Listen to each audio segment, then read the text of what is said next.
It is the 5th of the 10th, 2024, and in the weird and wacky world of F1 news, there is a lot that we need to talk to, threads at which we need to pull. Of course, in the first instance, we need to talk about some Nigel Mansell statements, him issuing the confidence white flag that Lewis Hamilton is going to nail it next year at Scuderia Ferrari. We've got to talk about Sauber seat because there are very many young drivers and old ones competing for that. Toto Wolff has said some weird things about contamination as far as Kimi Antonelli's journey, path even into Formula One next year. Techie, so too we've got to talk about Helmut Marko revealing the truth. That'll be final piece of the agenda items on the docket. Let's talk about Toto Wolff first.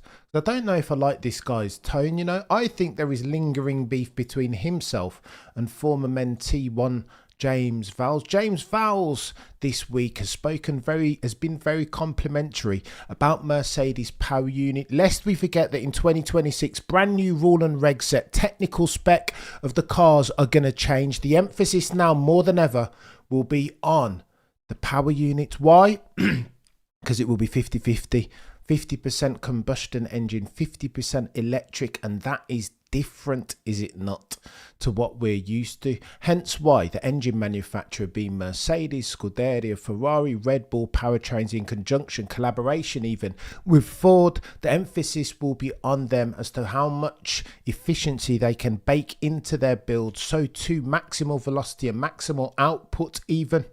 Word on the F1 curb is that the guys who have the whip hand are, of course, Mercedes. Why? Well, because James Vowles says that they front-loaded their development. That's why they're ahead and have expedited indeed for their performance curve. That's why James Vowles says he's happy to have struck a deal with Toto, the boy who cried wolf. But Toto speaks very disparagingly about Williams. In contrast to James Vowles, this feels like tit for tat. Lest we forget, a couple of weeks back, James Vowles wasn't too complimentary about Mick Schumacher, saying that he, as far as Toto Wolff's mentee in the driver's sphere, that Mick Schumacher wasn't one of the great ones and that he never really considered him for that Williams seat, much to the disenchantment of one Toto, the boy who cried wolf. Toto claps back, however, over the last 24 hours, saying of Andrea Kimi Antonelli that his path into F1 needed to be through Mercedes, that he didn't want to do as he did with George Russell and loan him out to Williams. Why? Because Toto Wolff says the reason Antonelli is driving immediately for Mercedes and will not first make his debut in Williams is because you want him fresh, not contaminated, if you can put it that way, by external experiences. Oh, the humanity. You can't say that about James Vowles Williams. Contamination. That's the word that you're going to use. Now, maybe this is language barrier differences, cultural differences, but in English, the word contamination has nothing but negative connotations. Contamination. Are we talking about COVID or something? That is bonkers for him to talk that way about Andrea Kimi Antonelli's journey, path indeed, into Formula One, that Toto didn't want it contaminated. Let's talk about the Sauber seat, because one Helmut Marko he's chimed in again, as he always does, saying of the final place, for which there are many people in contention, both young and old. Please see Franco Colapinto. Please see Valtteri Bottas. Please see Bartoletto. Please see Mick Schumacher. Please see potentially Zhou Guanyu's techie out here in these F1 streets. Here's what Helmut Marko's had to say. That he finds it incomprehensible. Do you know what I mean? Say how you really feel, Dr. Helmut Marko, that Audi would choose Valtteri Bottas over Mick Schumacher, the Red Bull advisor urging the team to give the German a second chance. There is a groundswell of support behind Mick Schumacher. Toto, the boy who cried wolf, very keen, and that's why he expressed his discontent at James Vowles, saying that Mick Schumacher's not a great driver. And that was the truth, if we're being honest. Do you know what I mean, Turtle? I don't think James Vowles was saying anything that's not true. And again, we will never sacrifice objectivity nor true value at the altar of partisanship or confirmation bias. And I think that's all James Vowles was doing. I get that he needs to manage his stakeholder right. And if he signed the deal with Toto with a view to have Mercedes engines provided to him and Williams from 2026 there on in. Like, I get it. He's got to manage that stakeholder and there is PR to be done. But Mickey's not a great driver. I love the Schumacher name and I love the romanticism around the story of Mick Schumacher coming back to F1 and nailing it just as his father did. Hashtag keep fighting, Michael. It's a brilliant story. It's a human story even. Let me tell you this very quickly, actually. I got lured in to a Netflix rabbit hole last night. I was looking for the new Senna documentary, which isn't out just yet, by the way. And it's not a documentary, it's a docu-series or a dramatization. I was looking for it and I happened upon, of course, a documentary called Senna. 90 minutes long. I've seen it a gazillion times before. I didn't want to watch it again and it just drew me in instantly. The live footage, the rancor, the friction between bad guy in inverted commas Alain Prost and Ayrton Senna, the baby fat. I just got drawn in. Do you know what I mean? The human aspect of the story, and they're both brilliant, and it's Senna and it's Brazil and it's poverty and it's overcut. I just got lured in. And surely F1 needs to be that, leverage that again in 2024. Its journey to growth markets and new demographics and the 18 to 35-year-old age group that Bernie Ecclestone had done such a brilliant job, if you can say that word, of ignoring, of dispatching out of hand. Like, surely if you're going to hook those guys in or continue to have them watching, you need to leverage this. This is why I've been so passionate about expletive, colourful language gate. Draw me in, show me who these people and drivers and engineers and team principals are. I want to hear how they talk in real time. Gunther Steiner, Danny Rick. Do you know what I mean? This was what Drive to Survive capitalised on, because F1's got this thing courtesy of Mohammed Ben Sulayem and FIA. They always want to prioritise commercial value, and that means sacrificing, if not suffocating, some of the drivers for the personalities that they wish to show us. And I think that's this, looping the circle. Mick Schumacher is that story, right? The Schumacher name. I understand some of you guys will say, no, listen, the only Schumacher that counts is Michael. I don't want to hear anything from his brother Ralph, nor do I want to hear anything from his son Mick until he starts winning races. But in order to get there, you've got to give him that chance, though. I'm rooting for him. Maybe he is not the guy. Maybe he'll never, in fact, most likely he'll never ever be Michael Schumacher. Most likely, but do you know what I mean? I don't know. Forgive me for being a very naive F1 fan and wanting to buy into story and narrative and story arc and redemption curves and all of that stuff, not less than 24 hours after I bought into, impromptu, the Senna documentary. Do you know what I mean? What is F1 if not bloody story? Daniel, Mick Schumacher would be treated as a Latifi or Logan, but because of his last name, he's treated with kid gloves and was given a second chance as a reserve. How about a bit of gratitude, dear Mick? I get it, Daniel. I get it. Mubasher Colapinto versus Mick. Okay, let's talk about that then, because that you touch on the next piece of story. Next up on the docket, therefore, this fight for this Sauber seat. Helmut Marko, of course, as aforementioned, said that it's incomprehensible that Mick Schumacher doesn't get the chance over one Valtteri Bottas. Valtteri Bottas has said there is uncertainty about whether he will stay in F1 the here on in next season potentially. Helmut Marko obviously arguing Mick Schumacher on grounds of what his upper ceiling as far as potential might be. He is younger than Valtteri Bottas. Therefore, as a going concern, he offers longer benefits, doesn't it? Or benefits even over a longer tenure. And that makes sense. But is his upside in the near term more than Valtteri Bottas is? I don't know. Valtteri Bottas, I don't like the chap. Listen, I'll never forgive him for his no-show, disappearing during clutch times in 2021. Please see Abu Dhabi 21, not least. But bloody Nora, I think Valtteri will give you more in 2025, 2026 at least, than will a Mick Schumacher. Unless we not forget that there are other names in that mix for that Sauber seat. Colapinto, please see. Please see Bortoletto also. And again, when you look at Colapinto, his performance over the last couple of races is exactly what's driving this young driver's rookie redemption curve, is it not? Only a couple of seasons ago, it was all about experience. You wouldn't even put anybody in F1 that didn't have experience already in it. If they were an experienced set of hands as far as a peddler, then you would give the seat to them. Now, all of a sudden, it's 180 flip, isn't it? Complete U-turn here. Let me read this out. Marko is baffled by the decision that Mick Schumacher hasn't got, he isn't favourite even to supersede one Kevin Magnussen for the Sauber seat, soon to become Alder. I don't know exactly, but the situation is if the situation is really that Bottas gets the chance, then the whole thing is even more incomprehensible to me. I think if Schumacher doesn't get the seat, Formula One history is over for him. Then he should concentrate on long distance races. WEC, as an example, where he has been very successful, and to do that, if he stays in motorsports, then he has to find something that he enjoys. And not only enjoys, but where he has a chance of winning. Bloody no, it feels like Dr. Helmut's being a bit patronising there, but nevertheless, I digress. Look, Mick Schumacher responded to that and says his priority will always be Formula One. Look, Mick Schumacher, just go back and watch the Schumacher documentary on Netflix as well, if we're doing documentary time.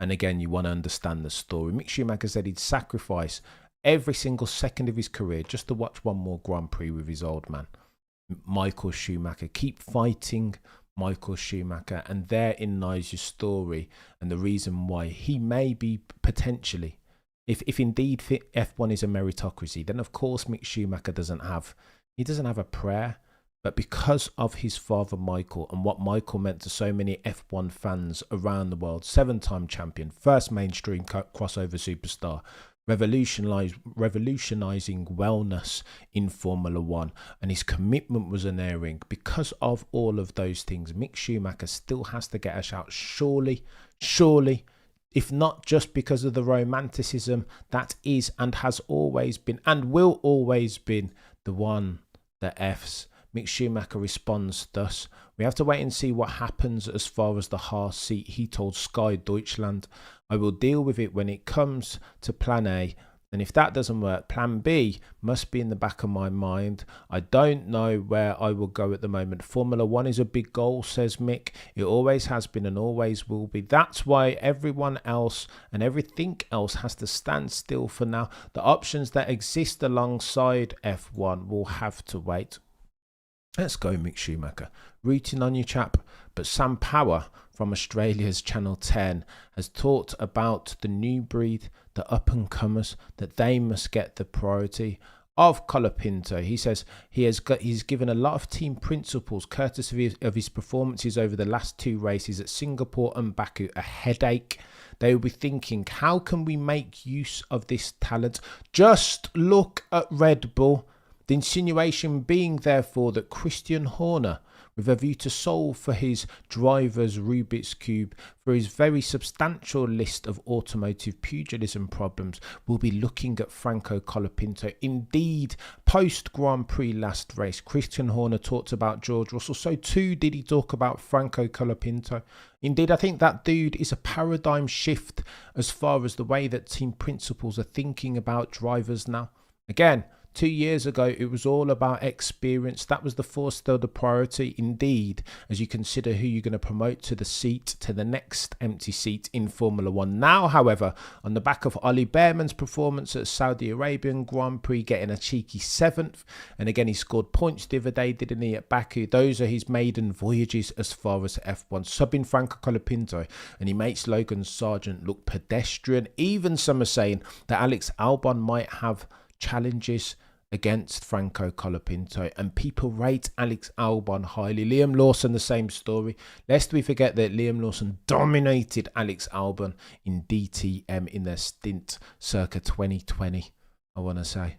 Do you know what I mean? So why would you then not roll the dice as far as these rookie drivers? And this is the insinuation per Sam Power and Clarkson. Clarkson says this: if Sainz was still umming and ahhing and hadn't made up his decision with these 3 races under Franco Colapinto's belt, he brings money in. Sainz costs money.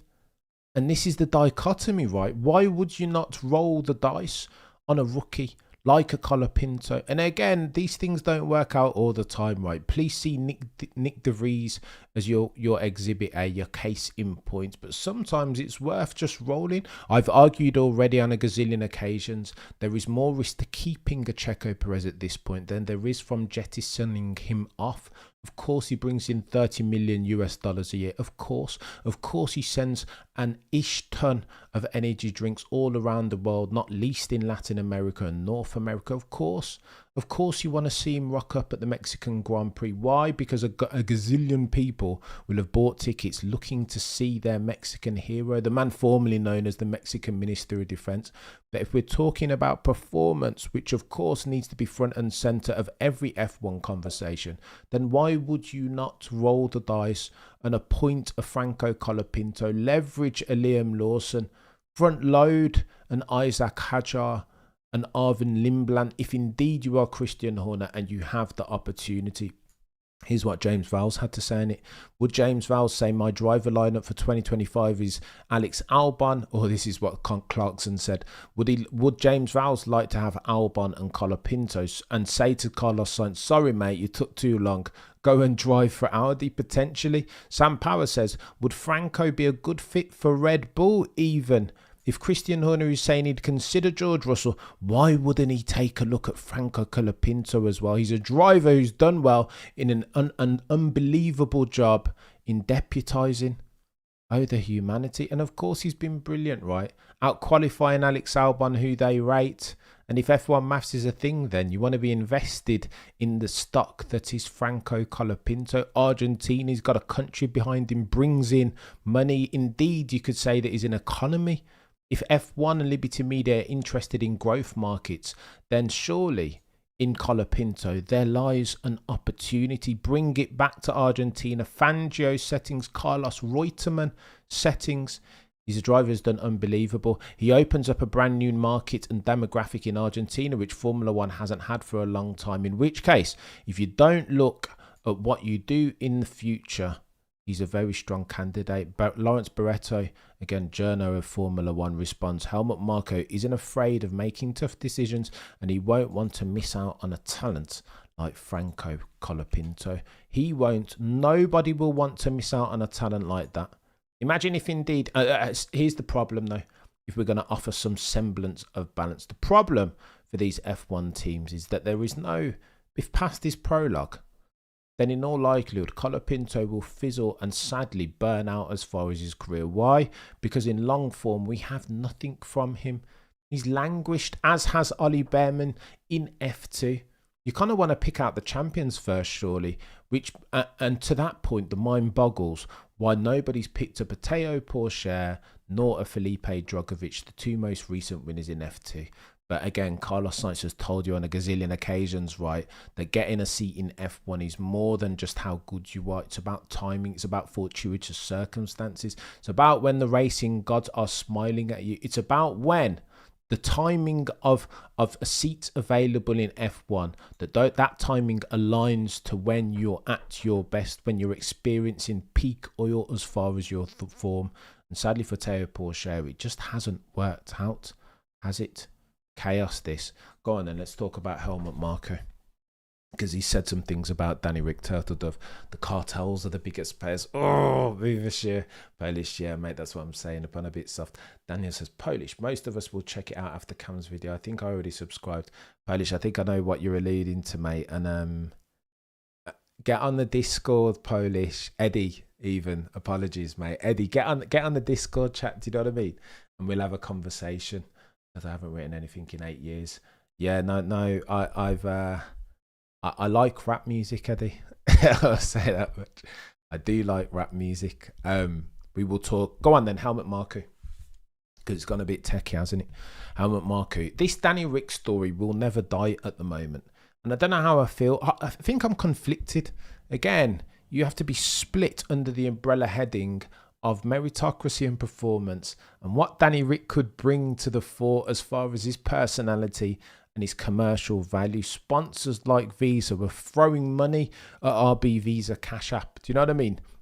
just because of Danny Ric and his personality mainly. Mainstream crossover superstar, Netflix settings, put Drive to Survive on his back, kicking and screaming, and took him to the mountaintop. Took F1 to the growth market mountaintop when no other driver, not Max, not Lewis, none of them, not Charles, nobody was willing to put the time in requisite to make this thing an F1 a success. Danny Ric was there, and you've got your heart goes out to him because of the way that he's been treated. But Helmut Marko only sees meritocracy, he doesn't care about the commercial stuff. And in his piece, his weekly article, he's spoken very candidly and earnestly to all that surrounds Danny Ric and what the future holds for him. I'm going to read some of this out verbatim because it's important.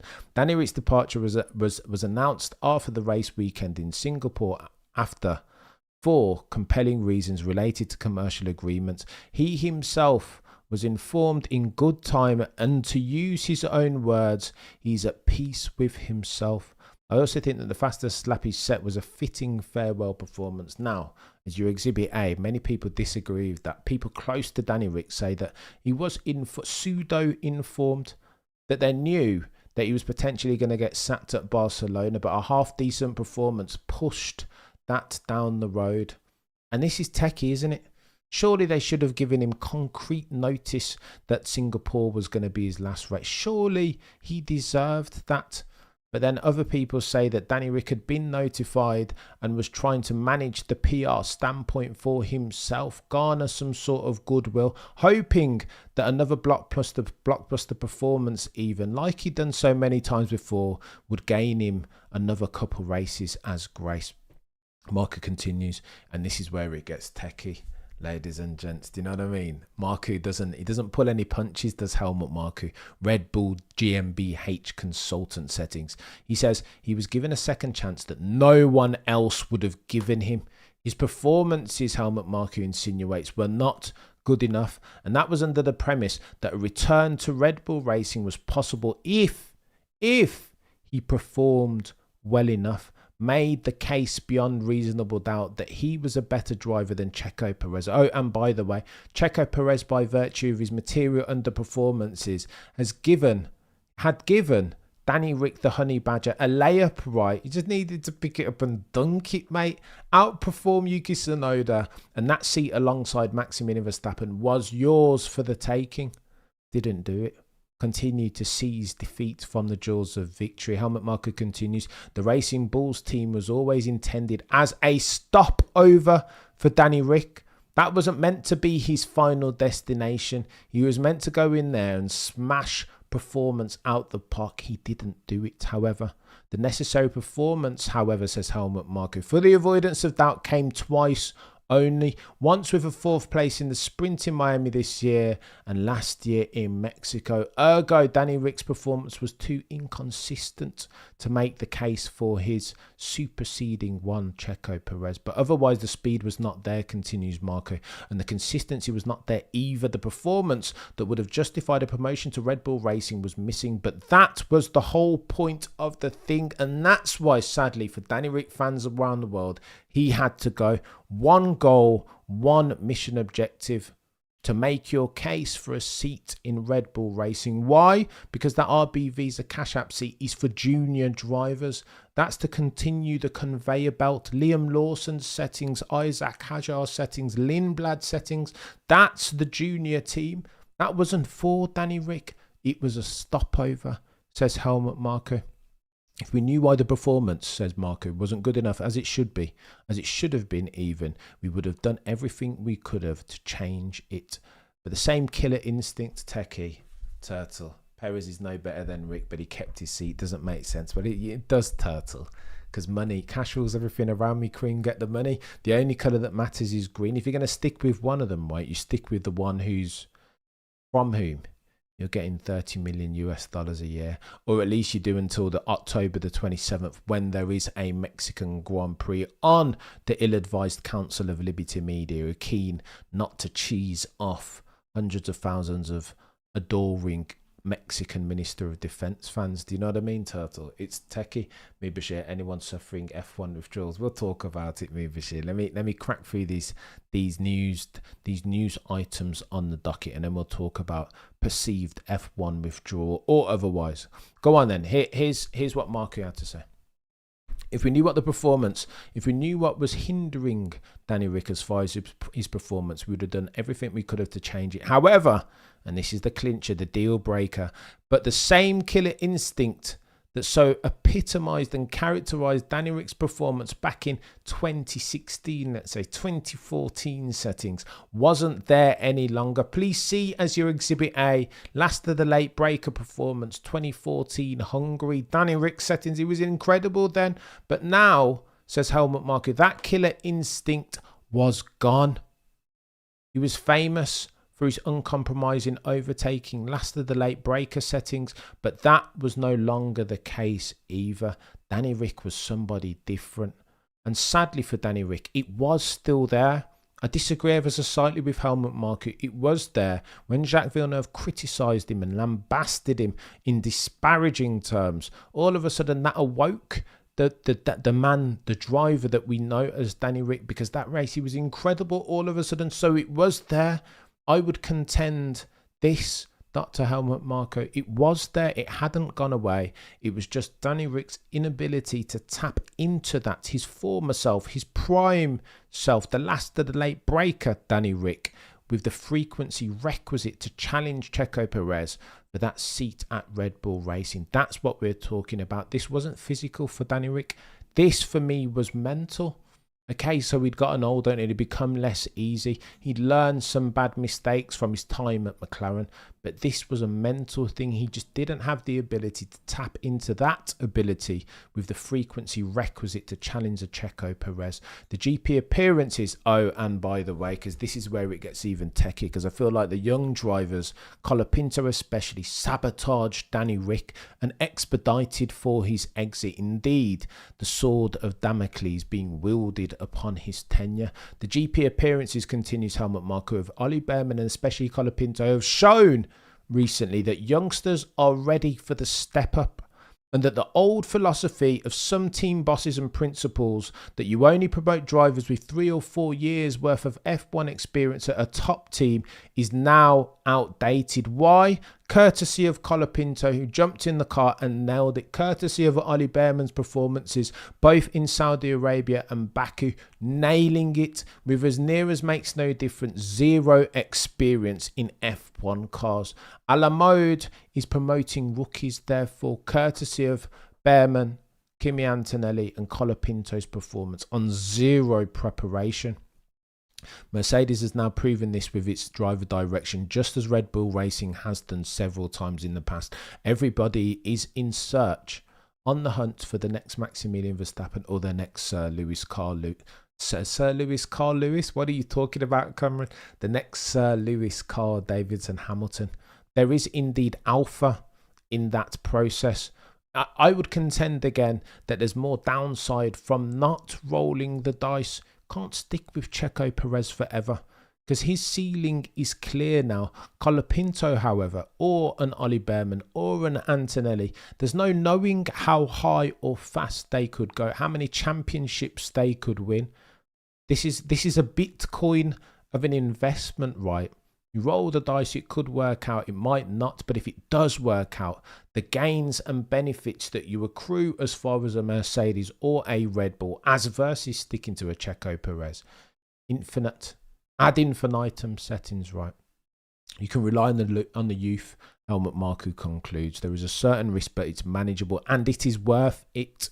You have to give youngsters a chance so that they can prove themselves in GP cars after they have climbed the junior ladder. Helmut Marko continues, this is basically fine, but unfortunately far too expensive. It starts with karting and continues all through the classes. The FIA should start there and see how it can get these costs under control. Oh, the humanity, chat. What are we doing here? Lazy, you're a legend. Lars says, in my opinion, Stroll, Bottas, Show, Checo have to be replaced too. Next to Kevin Magnussen and Danny Ric. If Checo's name was Nick, he would have already gone previous season. I don't disagree with you, Lars, but I feel like we're drinking from the fountain of naivety. I mean, you've seen me argue on many occasions fervently, vehemently for Checo Perez to be jettisoned. At this stage, if we're just talking meritocracy in performance terms only, in absolute terms, you can't make the case for Checo Perez. I have tried. The devil's advocate play just doesn't land as far as Checo Perez is concerned. But there are other features in that root cause analysis pie, are there not? If we're talking Checo Perez, how can you not consider the 20 to 30 million US dollars that he brings in, depending on who you talk to, per annum, courtesy of sponsorships at the hands of Carlos Slim? You've got to factor that in. You have to factor that in. How can you not factor in the fact that some say that Liberty Media had a word with Red Bull and said, you know what, you can't sack him off this Monday. Why? Because it looks like the left hand isn't talking to the right. He's got a documentary coming out called No Te Rindas Cabrón, which chronicles every step of the way Checo Perez's journey and his ability to overcome adversity. This documentary drops on the Monday when you guys are looking to sack him post the summer break.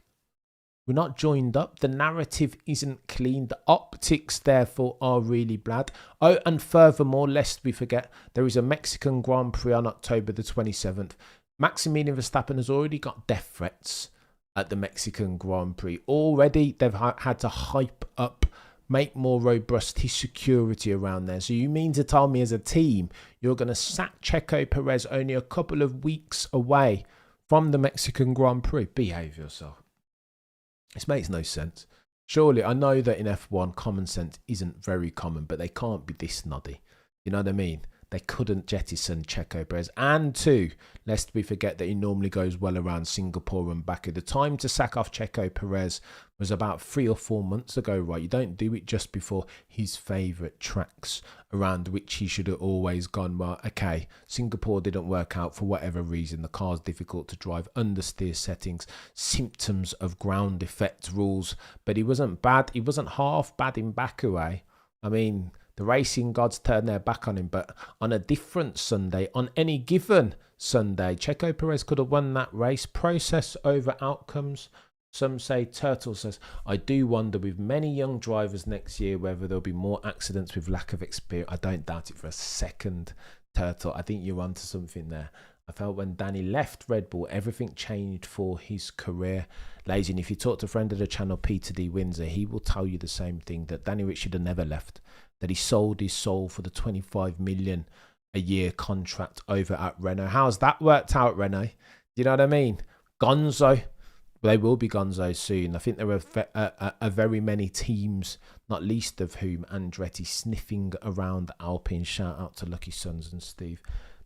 It could be a thing. Rumour, word on the F1. And it makes sense, eh? I mean, if you are Andretti and you keep on getting C blocked, then why would you not expedite for your curve and just purchase? I think that's what they were told, weren't they? That was one of the terms of the rejection. Come back in 2028 when you got yourself a decent manufacturer to your name. Or else, why wouldn't you do as everybody else has done in the past, in the most recent past, Red Bull 2024, 2004, even 2005, buying themselves Jaguar. This is the path most travelled as far as your entrance into Formula One, is it not? Very techy. Talk about Max Verstappen very quickly. Checo should have sensed the collision. It's techie, that. It's techie.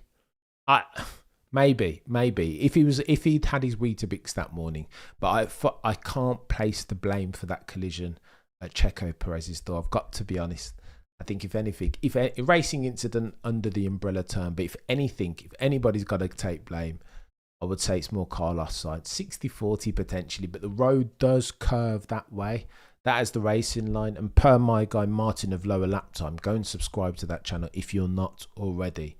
He was like, you know what? They were both in search of they were both toe seeking, weren't they? Charles Leclerc was only a little bit back down the road, and they were both looking to take advantage with a view to make the move stick, and Checo Perez to defend to Carlos Sainz, and the same Carlos Sainz to Checo Perez. They were both looking to leverage the slipstream of the man in front, Charles Leclerc, and that's why that accident happened. Both of them only had eyes for Charles Leclerc.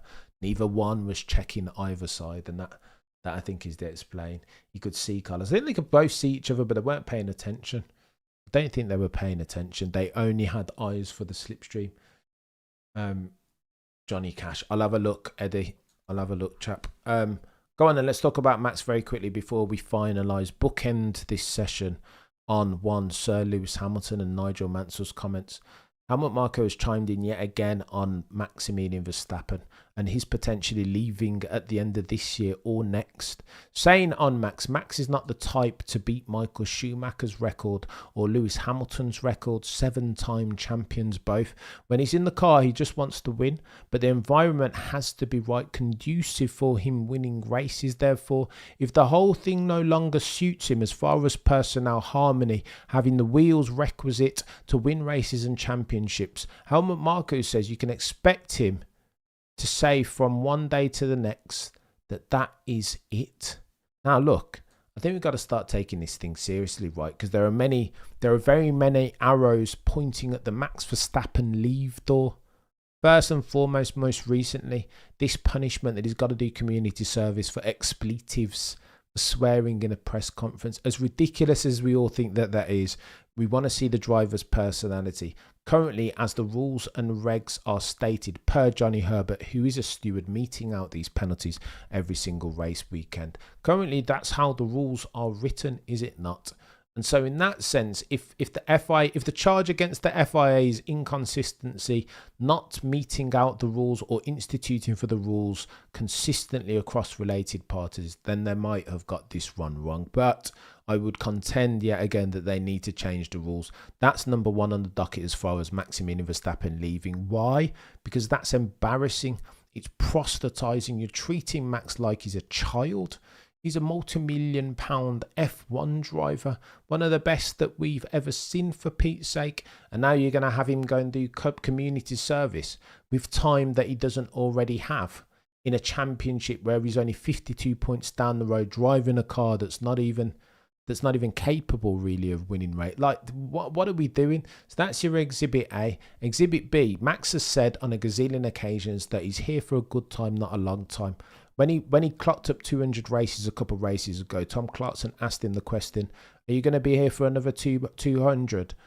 Max's answer was very matter of fact, no. I won't be here for another 200 races. And when you quantify that, that's at least 8 seasons. So that Max still got a lot of runway in front of him, that notwithstanding. But he's been very definitive each and every single time. He's not here for a long time. He's here for a good time, for Pete's sake. That's your Exhibit B. Exhibit C, check this out. Every time when they asked Max, was he gonna see out his contract through to 2028, you heard him in real time saying, well, that would depend on a couple of things. Harmony at the team and whether I have a car. Has he got either one of those two things? No. Not in real time. He hasn't got a car capable of winning lots of races. Indeed, Toto Wolff told you as much, that anytime you see Max Verstappen cross the line in first, no longer is it Red Bull winning that race. It's Max Verstappen, for he's the difference maker. Christian Horner told you that the car has had those fundamental flaws for a while, but because of Max's brilliance, his adaptability and ability to drive around these problems, they decided not to pay attention to them. And now all of a sudden, this is just a catch-up crawl in terms of the fundamental flaws, the disconnect between the front and the rear axle, the car not turning, understeer settings as a function of a ground effect car. Adrian Newey is no longer there to sort out, to troubleshoot for these issues. Jonathan Wheatley too. Could argue that Jonathan Wheatley was every bit as instrumental as Max Verstappen and Checo Perez in saving Christian Horner's job in 2021 and getting them a piece of silverware in that Drivers' Championship. Of course he was. Now where's Jonathan Wheatley going? Over to Sauber, soon to become Audi, to be team principal. He's reached his point, not quite Peter's principle, but you know where I'm going with that. He was better, in fact the inverse of Peter principle. They didn't have room to promote him. Why? Because Christian Horner was still hanging around as team principal. Notwithstanding the fact that Jos Verstappen, father of Max, told you on a gazillion occasions that if Christian Horner continues to hang around, then this team that is Red Bull, the house that Christian Horner built, will indeed implode. And now we're facing this circumstance where it looks... Listen, if I were a betting man, is it more or less likely that Maximilian Verstappen doesn't complete his contract through to 2028 at the Bulls that are red? Probably more likely that he doesn't, right? Why would he not consider an Aston Martin, particularly if they look decent next year and start to build themselves a car, start to benefit from the not insubstantial knowledge of one Adrian Newey, ground effect, man who did his thesis in ground effect in sports cars, then why would Max not take his pick of the litter? Because for sure he can have it. All of those teams up and down the grid will be after. I don't care what Toto Wolff wants to say about, oh, we're going to prioritise Georgian. No, you're not. Behave yourself. You can't even... That's the most disingenuous thing that I've ever heard come out of Toto Wolff's mouth. I will be honest with you. Listen, for the avoidance of doubt, if there is a whiff of getting a sniff of the signature of Maximilian Verstappen, Toto Wolff will drop kick George Russell and Kimi Antonelli in their chests at the same time. Rest assured, Toto's never forgiven himself. If I know Toto Wolff from a distance, Toto's never forgiven himself for not getting the signature of Max Verstappen at the time when he had the opportunity in 2015. And look how that's worked out. You know, you make a mistake and every single season you see the mistake biting you in the AWS yet again. That's where he is as far as that. It's techie. Maximilian Verstappen in different overalls, amoral.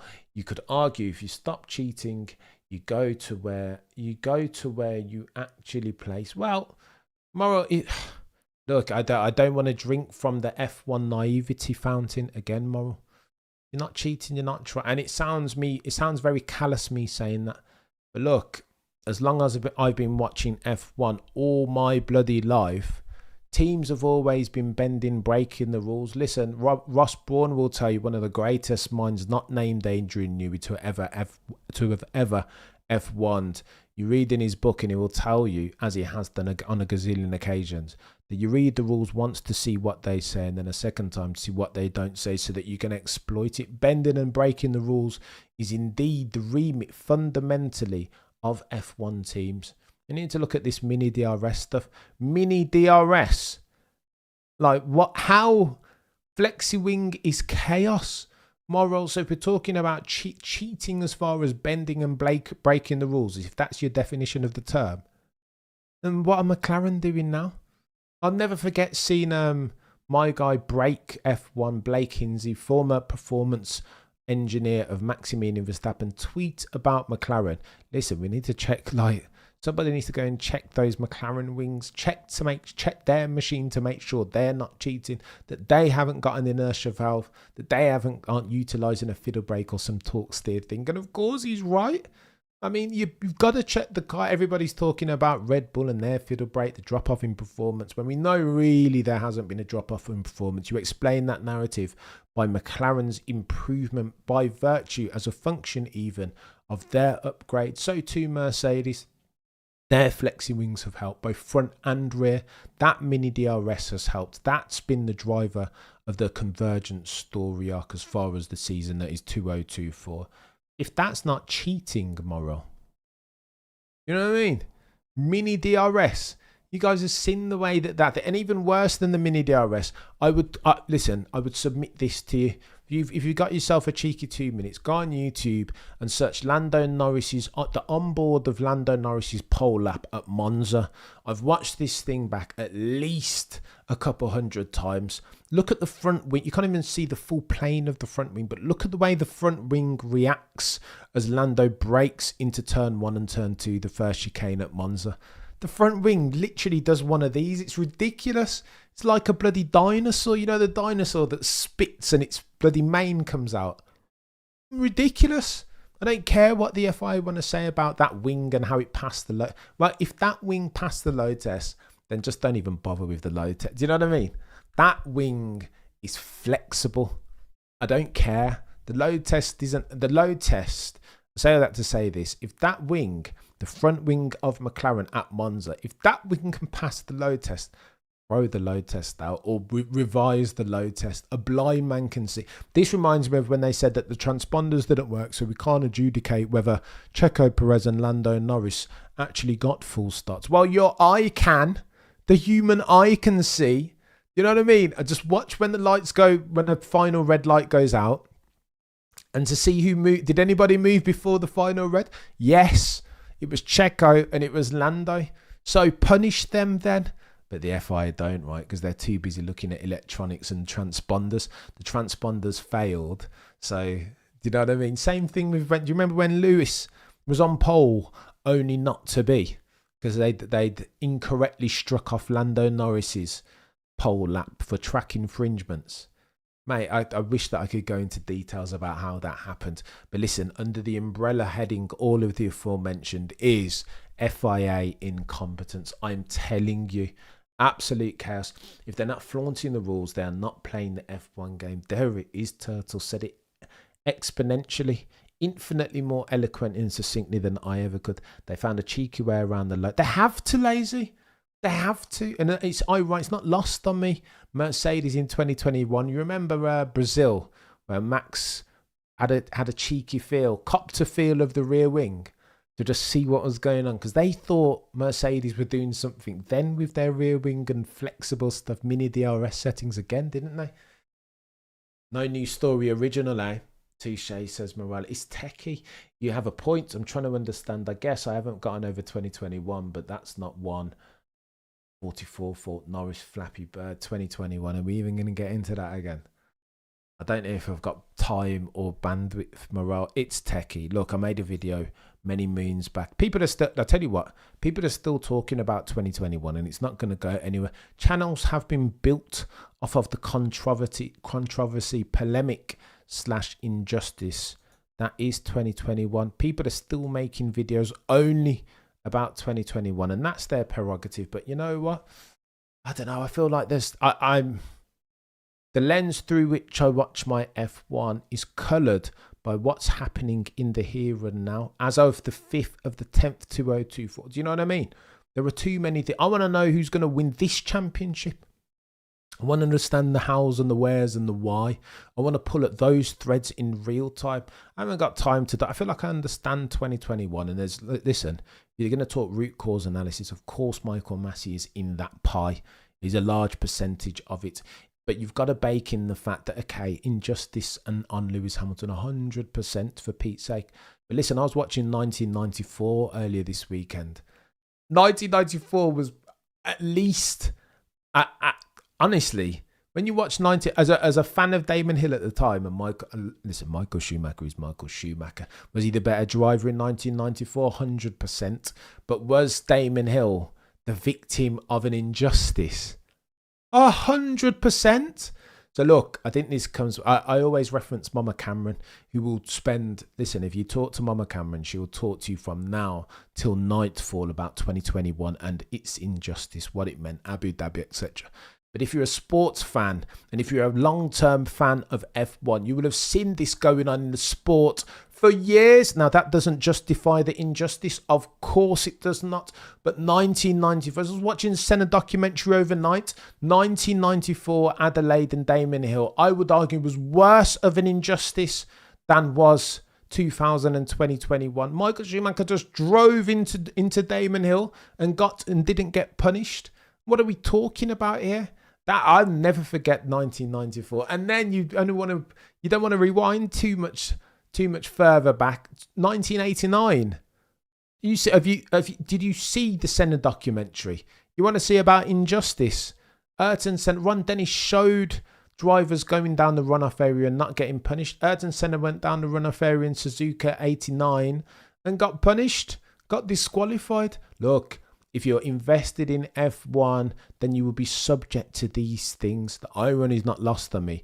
The fact that Wheatley was over the radio saying or Massey trotted back out to Toto Wolff, bloody Jonathan Wheatley's terms about motor racing. We went motor racing.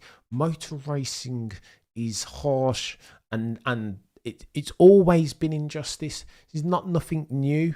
It's hard, and that's not me justifying the injustice. Of course, it's not. Lewis, absolutely. Everyone's like, oh, it's the biggest injustice. Was it the biggest injustice, really? Have you seen 1989? Senna at Suzuka? Have you seen that one? Did you see 94? Have you seen 97 headers? No, you haven't. And you probably won't bother either because you don't care that much. You're only interested in the here and now, not looking to be an F1 scholar. And that's fine. Far for it to be me to proselytize people and tell people the way in which they should be ingesting their F1. But you know what I mean? It's techie. Yes, sir, you're absolutely right. I'm loving this. You know what I mean? There's stuff going on. Once I've gotten over 21 and gotten over 94, which took a long time, by the way. 94 and all of what happened that year. Senna's passing, Roland Ratzenberger's. But I tell you what's injustice. You were talking injustice. Go on then. Since I'm fired up now, scorched earth, we'll go for another 10 minutes. Let me tell you what injustice is. Injustice is Ayrton Senna passing away at the San Marino Grand Prix, yeah? And the rules stating that if anybody dies at the track, then they have to cancel all racing that race weekend. Senna had passed away on the track. Dr. Sid Watkins tried to revive him. Dr. Sid Watkins knew. He talked about the moment when he felt like Senna's soul had left his body. Dr. Sid Watkins knew, all of those clinicians and medical bods knew that Senna had passed away at the track. But the powers that be at the time called in the helicopter to take Senna's dead body at this time, away from the track so that they didn't pronounce him dead at the track and didn't have to cancel the race. You want to talk about proper injustice? Like the true sense of the word. There we go. Let's talk about that one. Oh no, I want to talk about 2021. Yeah, that's all right, man. If you want to talk about 2021, then that's your prerogative. But F1 has always been laced in injustice. Senna died at the track. Roland Ratzenberger too, I think. Don't quote me on Roland Ratzenberger, but Senna definitely, they should have pronounced him dead on arrival at the track, not at the hospital, and they should have called off the San Marino Grand Prix. That's some serious injustice, life and death type injustice. Let's talk about that. But no, nobody didn't want to talk about that because Lewis Hamilton is the start and finish of F1, isn't he? There was no before or after Lewis Hamilton. When I say this, I'm talking about I'm responding to Mama Cameron because she will talk like this. My mum, bless her, Mumsy Cameron, Ma Dukes, she will talk like this. And I just think there are bigger. F1 is nothing without injustice. That's the story. Now, always going back into the past, whenever you wanna, whatever year you wanna go to, 18, not like it's always been the way. Talk about 1990 as an example. And again, it's flip reverse from 89, yeah? What, Senna can just crash into Alain Prost and win the championship. Huh? What's that about?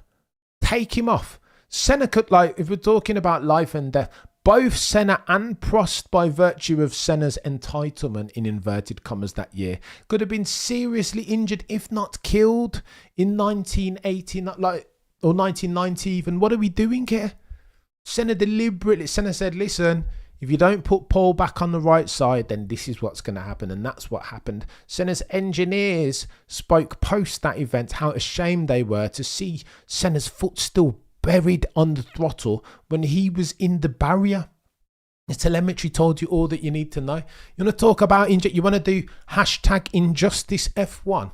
Let's go back and talk about all of the injustice. What do we just need to talk about? Abu Dhabi. Well, Abu Dhabi is the only one that people experienced in real time, so they can only talk about that one.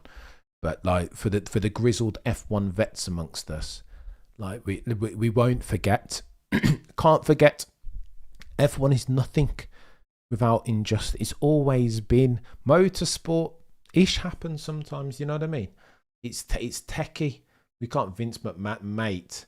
Don't even. Have you seen that documentary, Eddie? Holy smoke! The Mr. McMahon documentary on Netflix.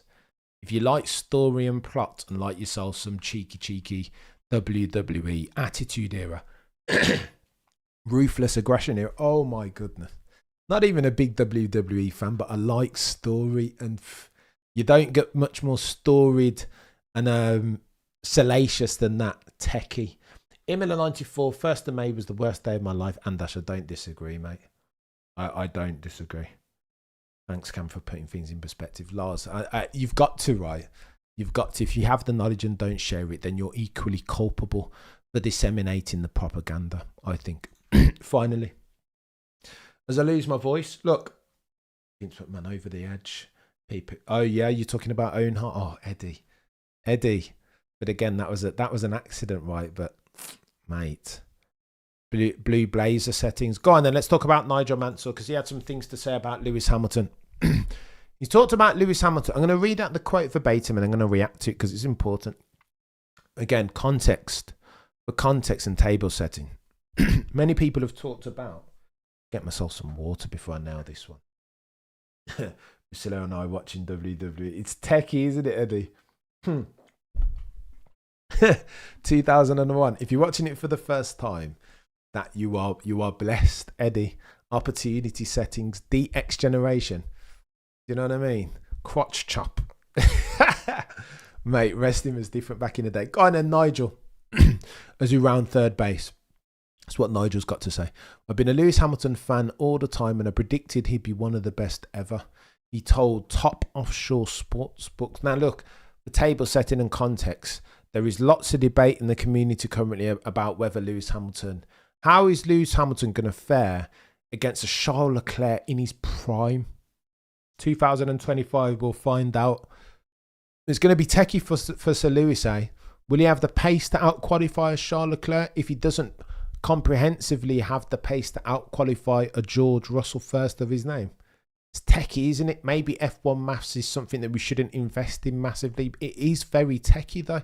I want to believe subjectively, as a Lewis Hamilton fan, that he can still do it, that he can still go and get the 8th in inverted commas. Like, I hope he can do record-breaking settings, but I'm acutely aware of the challenge. Going to a new team in Ferrari, new circumstances, can't bring his guys over due to non-compete clauses. Peter Bonington as an example, as did Michael Schumacher back in the day from Benetton to bloody Ferrari, Rory Byrne, Ross Brawn, do you know what I mean? All these dudes were brought over. Michael Schumacher lifted and dropped his team from Benetton over to Ferrari. The team was ready to go.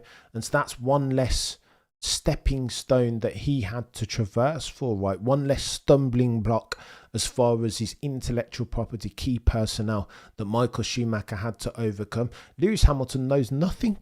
I mean, is that he's been recommended that the Ferrari race engineer is good. How does he know that he's going to be a fit? This isn't apples and apples necessarily. Personalities and how they blend and mould and or clash. I mean, their success or not at Ferrari will indeed be a dint or a function of that. And it's going to get techie. Does Lewis still have it? 39, soon to be 40 years old. You guys know the stat and you can take it for whatever you will. That the age that Lewis Hamilton will be when he first drives a red car in anger. There have only been 3 drivers in F1 history to ever win a championship at that age, 40 years or older. And they were all yonks ago. The most recent of those was Jack Brabham in 1966, for Pete's sake. Farina in 50 and Fangio in 57 were the only other 2. Do you know what I mean? If past his prologue, this isn't me saying, oh, Cameron, stop talking bad belief and optimism. This isn't me saying Lewis can't do it. This is me saying if I were a betting man and I were applying probability,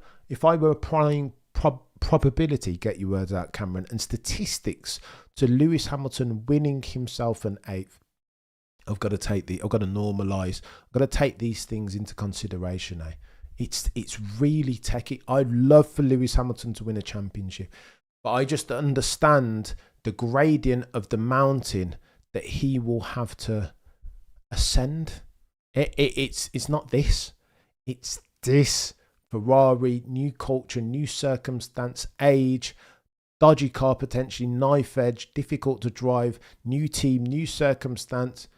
It's massive. Like it's humongous. The Tifosi, Rob Smedley's talked to you about the Tifosi, that when you're winning, it's fantastic. When you're losing, they will spit at you in the street. Why? Because Scuderia Ferrari is more than just Ferrari. It's Italy's team. There is a nationalistic pride wrapped up in that. How does Lewis contend for that? These are all the things that we need to understand and see play out in real time before we anoint Sir Lewis, you know what I mean, champion-elect 8-time. It's going to be difficult, is what I'm saying. Nigel Mansell, though, and again, as a former F1 legend, has this to say, that he's done all of that. He gets a lot of criticism, does Lewis, in real time. I think what he's done now to end his career in Formula One, going to Ferrari, is a magical step for him. Peter D. Windsor, friend of the channel, said something similar. Sometimes you just need to go to pastures anew, right? Breathe some fresh air. Do you know what I mean? Change it up. Do something different. Because you could argue, I mean, he's been a partner with Mercedes all his life as engine manufacturer. McLaren 2007 was McLaren Mercedes. Then he moved in 2014-13 to Mercedes. It's always been Mercedes. Potentially he needs to freshen that up. Why? Because when he wanted the contract, the multi-year one, at 39 years old, from Toto, the boy who cried wolf, they could not offer him that, nor could they offer him the ambassadorial role, nor could they offer him the level of investment that Ferrari were prepared to put into his altruistic adventures. They couldn't match it. Do you know what I mean? Ferrari are different as far as a brand. No longer do they want to be a sports car, just a sports car brand. They want to be a luxury brand. Ergo, why the symbiosis of brand Scuderia and brand Hamilton was so appealing to one John Alcan. Mansell continues, you won't realise, having been an ex-Formula One Ferrari driver, that to drive for Ferrari is something incredibly special, and Lewis will need to feed off of that. He will indeed feed off of that, is Nigel Mansell's contention. Give Lewis the car and he will get the job done, says Nigel Mansell, one-time champion back in 1992. And so I predict that he will have a fabulous time at Ferrari. He'll go into a different gear. He'll be motivated again. I expect Lewis will challenge for the World Championship as soon as 2025. Oh, the humanity. This is Nigel Mansell's words, not mine. Lewis is eccentric at times, but Lewis is a class act. Nobody can take away his achievements, not insubstantial ones. 7-time one's winningest Grand Prix driver in Formula One history. Yes, he's had the most fantastic cars and support and everything else, but Lewis is great. I very much hope he pulls it off next year, McLaren F1 race. This is Nigel Mansell talking. Silverstone was all I needed to see from him. It was my closure from 2021 that I think we all needed. Still probably one of his biggest fans. I concur, Mubashir. I'm rooting a lot for Lewis Hamilton. Listen, that there's no rewriting history, right? All of these and I'm never going to do the proselytizing thing, but 2006, 2007, when Lewis Hamilton was in GP2 doing all these crazy things, winning from the back, going around these other bods, these other top tier drivers as if they were like in reverse. When he was doing that, there was a thing about Lewis, whether he could deliver on this not insubstantial potential. And then he gets into the car in 2007, turn one, round the outside of Fernando Alonso. It's like, hang on, this dude might well be the real deal. And then since then, 2008, 2013, there was all these questions about Lewis. Will his career be one of not unfulfilled potential even? Is he too invested in all these outside external influences? The beautiful celebrity girlfriend. Is that Lewis Hamilton's lot? And then 2014, he makes it known that no, he is that guy. He's the truth. Now can he do it again? This is tech. Honestly, you guys are getting me emotional. I'm ordering pizza. I'm ordering Fetzer 44. And when says McLaren. Listen, I hope he can do it. There's no telling, right? This is the beauty. If Charles beats Lewis, they will say Charles is in his prime. If Lewis beats Charles, they will say that Lewis is and 7-time champion teacher. So look, nobody can't take away from Charles is a really, really good driver. Charles just needs to round off the edges as far as his unforced errors in the race. Like, if he's had his Weetabix that morning, nobody's going to beat that chapter pole in the same car. Let's be honest and truthful. You know what I mean? They'll never sacrifice truth, value and objectivity at the altar of partisanship. Not even Lewis Hamilton's partisanship or confirmation bias. As a Sir Lewis Carl Davidson Hamilton fan, do you know what I mean? However, in the race, look, if Charles becomes who we know that he can become, it's going to be a difficult road for Lewis Hamilton. But, I mean, as at now, Charles not in final form, with a cheeky mistake, self-doubt settings, not as constructive or challenging in his pushback as is a Carlos Sainz Jr., then there are ways for Sir Lewis Hamilton to beat this chap.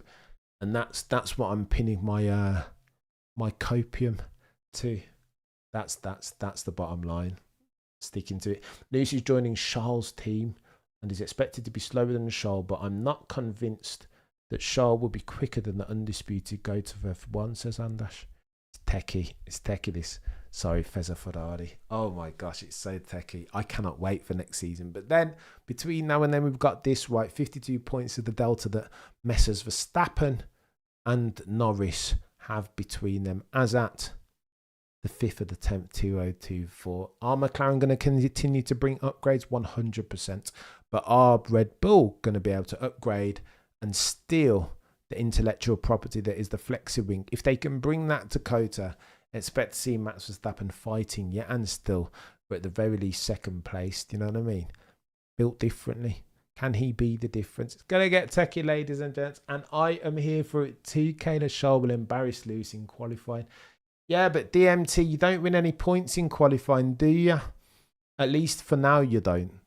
25 points on race day Sunday, do you know what I mean? Can Charles beat Lewis in a race with Lewis's racecraft, his tyre management, his race brain, his I don't know. It's going to be techie. Anyone seen Silverstone prices? Mate, I'm not. Nah, no need to go. Listen, I'm going to run away. You guys have been legends. Thank you so much for watching between now and next time. As always, the prosecution rests no further questions, Your Honour.